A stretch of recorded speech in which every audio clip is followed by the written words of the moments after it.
now, Peter? Yeah, we're ready to roll. All right. And if you can zoom in, you can zoom in. Is he just going to talk? I think so. Ladies and gentlemen, can I have your attention, please? Can I have your attention, please? We have got a very special guest tonight. It's very dear to my heart.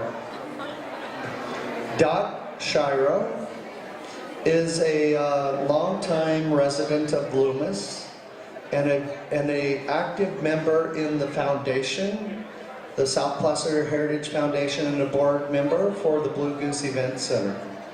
And Dot has given me the opportunity to come in tonight and to speak to each and every one of you about some history of the Blue Goose Event Center and the town of Loomis. And it's short, but it is really interesting. So if you wouldn't mind just to give us your undivided attention for a few moments and honor Dot in her expertise, in her knowledge from the past that brings us today where we are. And it's my pleasure to introduce Dot Shiro. Thank you, Dot, for showing up tonight and being part of our event.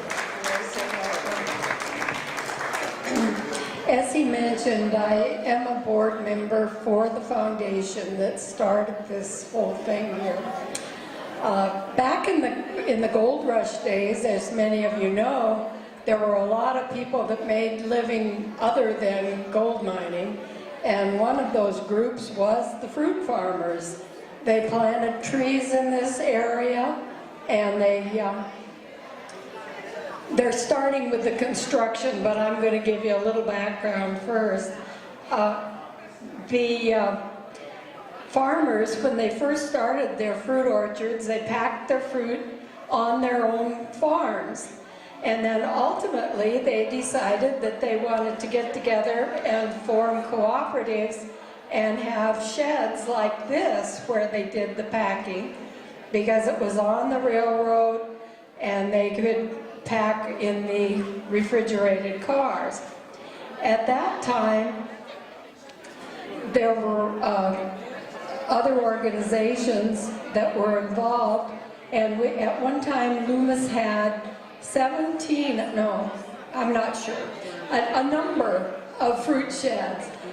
Newcastle had one, it still exists. It has boutiques and restaurants and art gallery in it.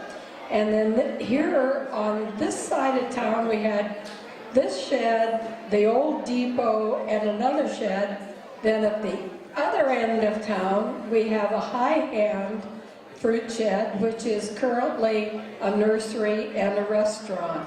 So the two ends of town are fruit sheds. Back in the early 90s, a dentist named Bruce Daniel decided that he had a good idea, because the organizations that had formed, such as the Blue Acre Fruit Company, the Loomis Fruit Growers, the California Fruit Growers, all those organizations had kind of died off because the fruit had gone to larger corporations. And so he determined that when they were going to abandon these sheds, that would be a shame. The land belonged to the railroad, and it was going to cost them money to tear down the sheds. So he had this great idea, and he negotiated with the Blue Acre Fruit Company and actually bought, it sounds simple, it was a very long, laborious thing in the early 90s. And he worked very hard, worked out a deal with the Blue Acre Fruit Company, paid $1 for these 3 buildings. Well, unfortunately, in 2002, one of the buildings burned. So this is our remaining shed that we bought for the $1. And the organization that he formed was the Loomis Basin Historical Group. And they started the paperwork, and so Bruce Daniel had a lawyer and theatrical people and several people that were assisting him.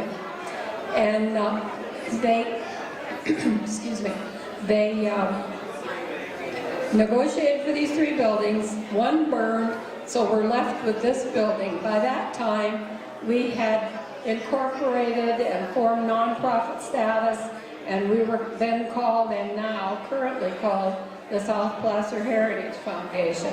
The South Placer Heritage Foundation has done amazing things. After that initial group, they drafted Hamid Noorani to come in, and Hamid was on the board, and they had about a dozen organizations that had representatives that also served on the board.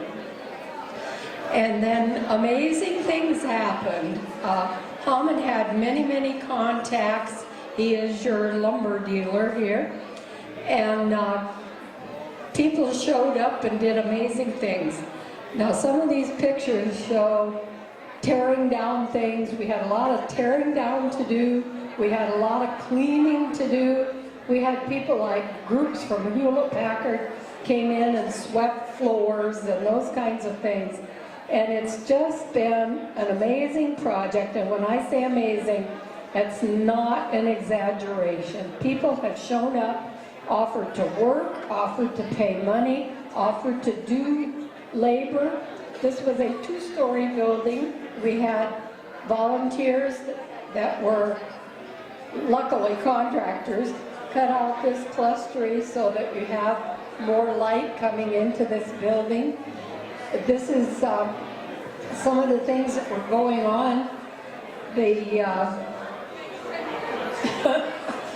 put speakers in the bathroom. If you haven't been to our bathrooms, we're very proud of our bathrooms. They are decorated with fruit labels. And there were a lot of volunteers, a lot of them contractors like Bob Bain. There were people, as you could see, there were just hours and hours and hours of work. And we're very pleased, we're very proud of the whole community, and we're happy to have you here today to help contribute to that. And I think Dan has made it clear to you that after we do the landscaping outside, we want to get an elevator in order to be ADA compliant and use our mezzanine. So I appreciate all of you being here tonight, and this is the photos of the construction. Thank you. Let's give Dot a big round of applause. Wait a minute, I'm not done with her yet. Dot, thank you so very much. Let's one more time. Let's give a big hand to Dot. Right on. Thank you, Dot, for coming and being supportive to this. Thank you.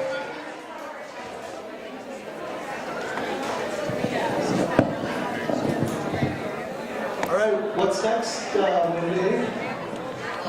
Wendy, we got a raffle? Oh, we need 3 minutes, they say. Buy raffle tickets down here with the lady with the little heart balloons.